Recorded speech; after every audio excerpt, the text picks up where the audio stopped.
El 3 de noviembre el PNP gastó millones de dólares del pueblo de Puerto Rico en un plebiscito y todavía seguimos en las mismas. Y ahora Pierluisi quiere hacer otro adicional. Entérate para qué en Bajando Línea, aquí en Casa Sofía desde Santurce. Saludos a todas esas personas que otra vez se unen a nosotros en este episodio de Bajando Línea. Gracias primero al Fondo Puertorriqueño de Arte y Cultura que nos abrió las puertas de Casa Sofía en Santurce para poder hacer esta grabación. Gracias también a Puerto Rico Te Quiero que nos está apoyando desde su página.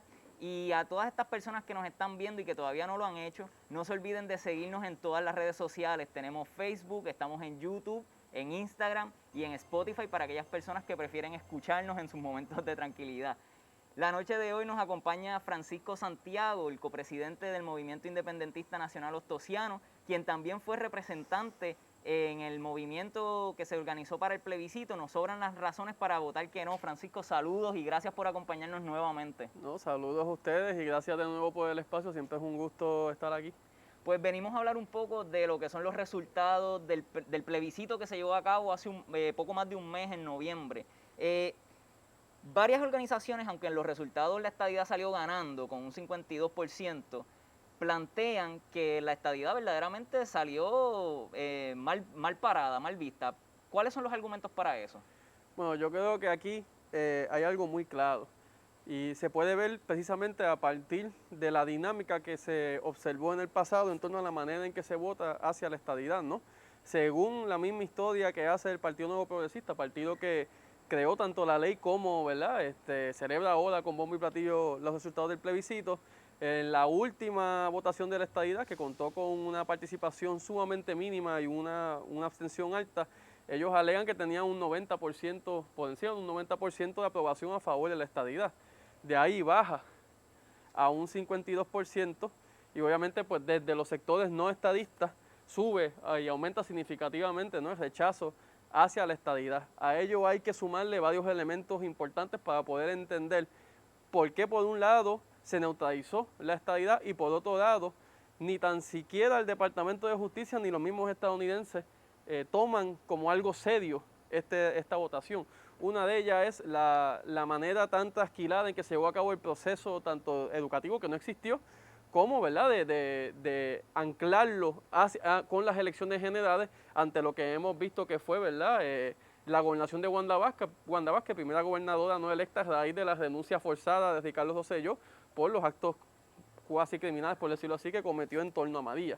O sea que yo creo que ese aspecto, en conjunto con que hubo elementos de esa misma ley que curiosamente, ¿verdad?, el Tribunal Local Federal derrumbó por inconstitucionales, previó o no ayudó a la participación, ¿verdad?, masiva como quisiéramos, y si a eso tú se le añades lo del COVID, pues obviamente presenta un panorama poco creíble para el apoyo a la estadidad o el argumento de los estadistas de que esto es un asunto de derechos civiles. O sea que no solo se ve trasquilado la cuestión de la estadidad, sino que también plantea uno de los problemas en cuestión de movilización y organización que tiene el partido.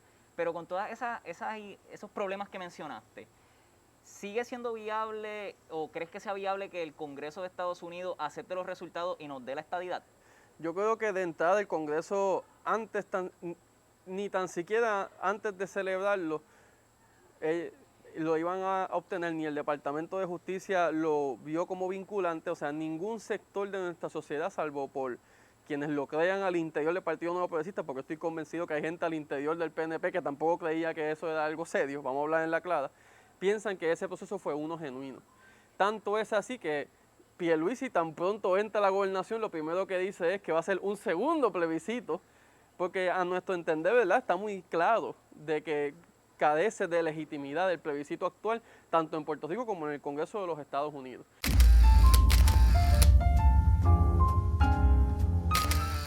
Y yo creo que en ese sentido lo que hay que atender son dos cosas. Uno, que es un acto de chanchullo, fue un acto de chanchullo el anclar el plebiscito a las elecciones generales, porque el proceso de decisión de nuestra autodeterminación hacia el futuro no es algo que debe estar anclado a unas elecciones generales, algo tan y tan serio que debe ser un proceso aparte e independiente para garantizar la seriedad de los procesos, uno, la participación de las personas y que la gente esté informada, ¿verdad? Que se dé ese espacio para únicamente atender ese tema. Eso por un lado.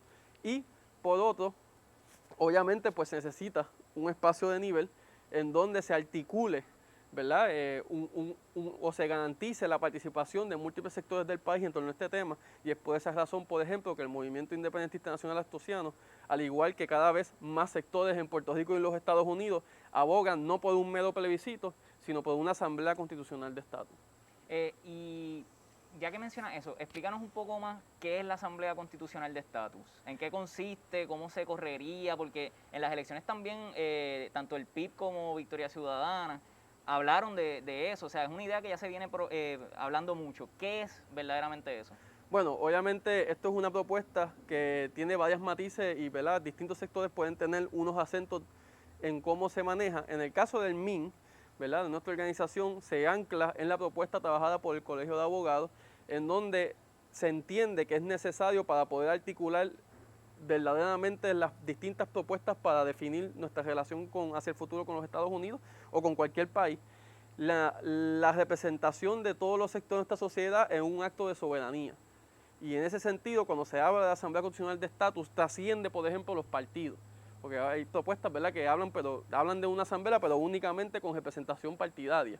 En el caso nuestro, pues, no es solamente la representación de partidos, sino la representación de asociaciones, la representación de comunidades, de estudiantes, de trabajadores. O sea, cada organización, cada comunidad, digamos, mandaría a sus representantes a esa asamblea que se haga. Es correcto. La idea es tener un espacio representativo que articule dos cosas. Primero, las definiciones, ¿verdad?, y el proceso de transición que significaría cualquiera de las opciones, por un lado, y por otro lado, garantizar el proceso educativo, ¿verdad?, de igualdad de condiciones al momento de presentar las distintas opciones al pueblo. Ninguna de las dos cosas pasó en este proceso, ni en los últimos 3, 4 plebiscitos que hemos tenido.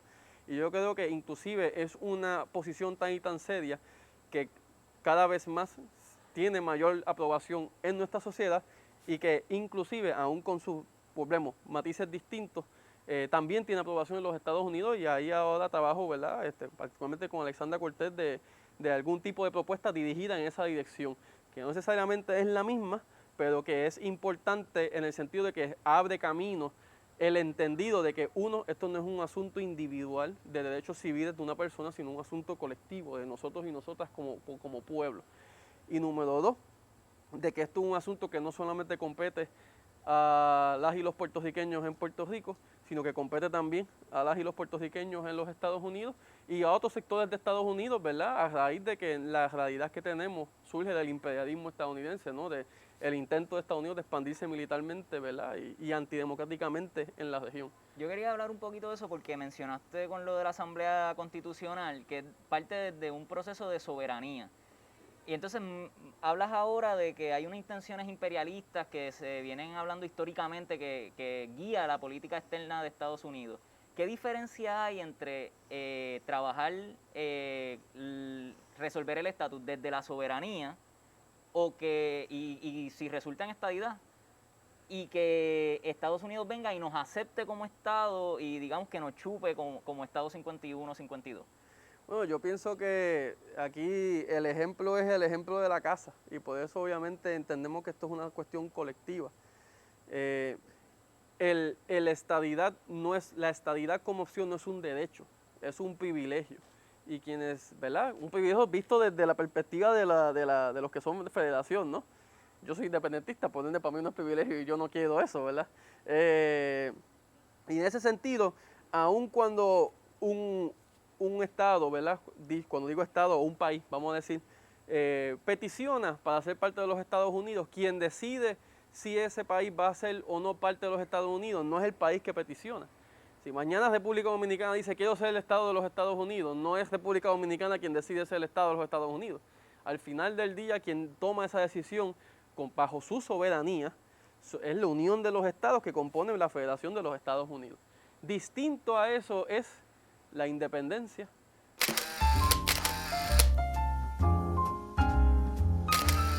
en el sentido de que nadie le puede negar a un pueblo decidir su propio destino como pueblo. Y ejercer la soberanía de salirse de la casa es una prerrogativa que es totalmente nuestra como país. Distinto a tocarle a la puerta a la casa del vecino y preguntarle si quiero vivir contigo, con el vecino. Eso le toca al vecino decidirlo, ¿verdad? Si es que quiere y bajo qué condiciones. Yo creo que en ese sentido ahí hay una de las grandes diferencias. La otra gran diferencia en torno a cómo esa relación se ha mantenido en nuestro país, el mayor ejemplo que vemos es en la Junta de Control Fiscal.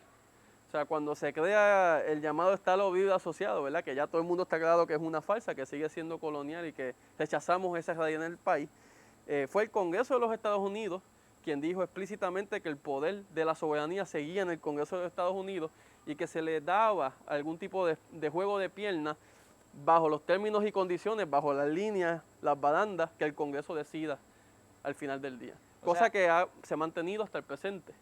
O sea que partiendo de la comparación que haces con la casa, una asamblea constitucional de estatus como la que propone el MIN, sería decidir si tú controlas y decides y tomas el poder de lo que vas a hacer en tu casa, o si entre vecinos con el poder que ya tenemos nosotros estarían uniéndose.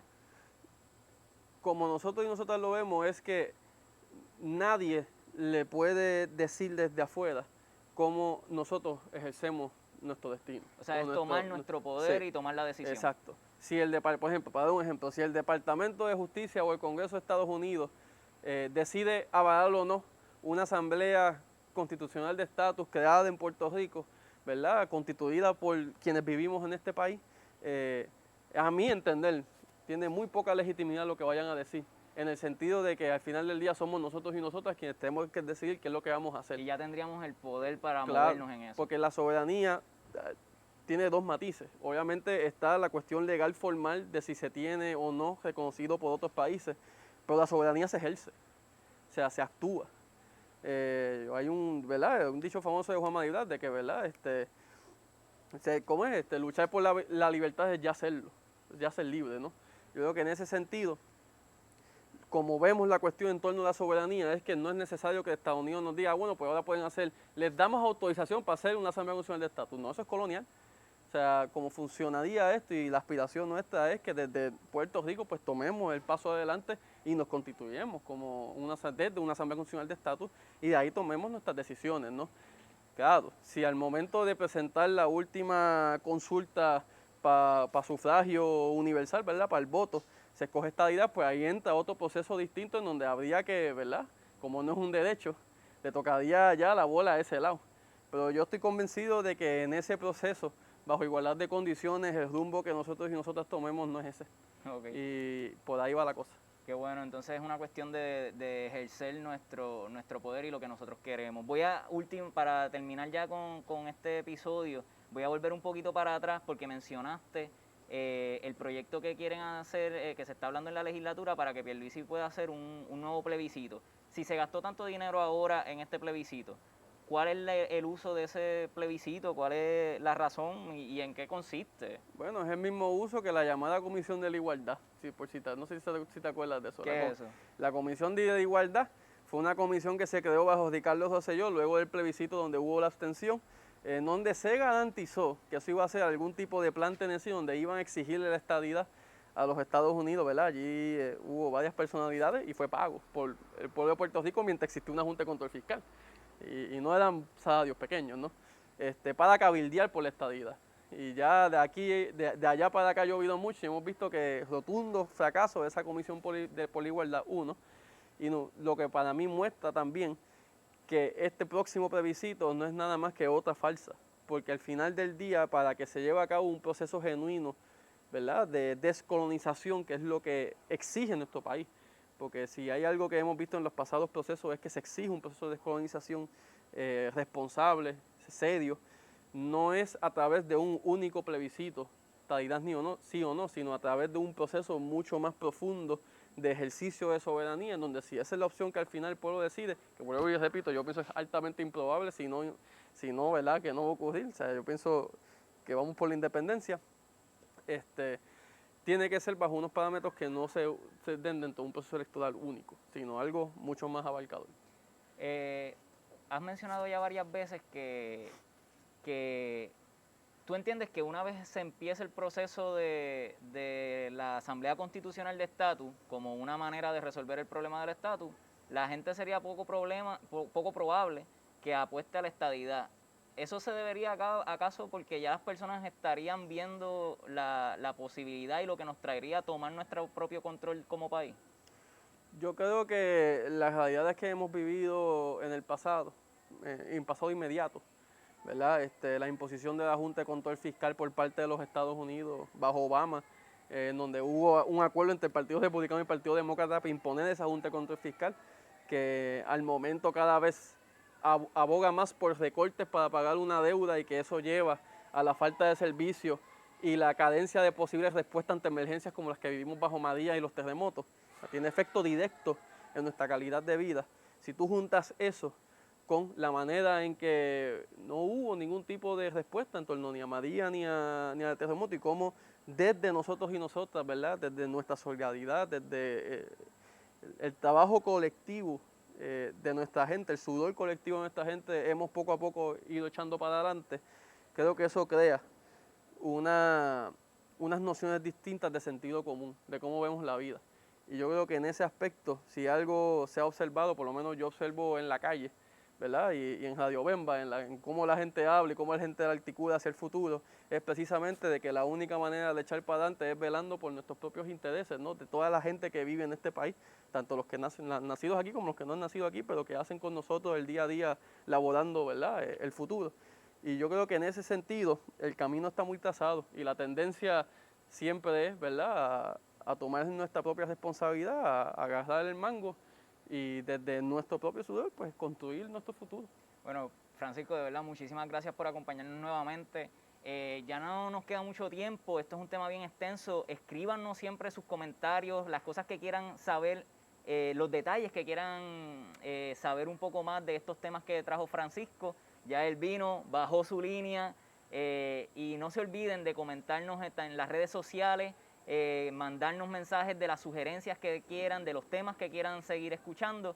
Y nada, Francisco, espero tenerte de nuevo en algún otro momento para que sigas hablando de todas estas ideas nuevas.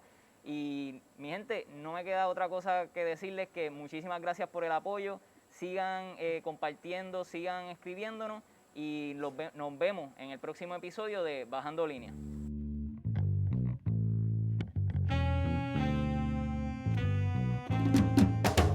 A mi abuelo lo trajeron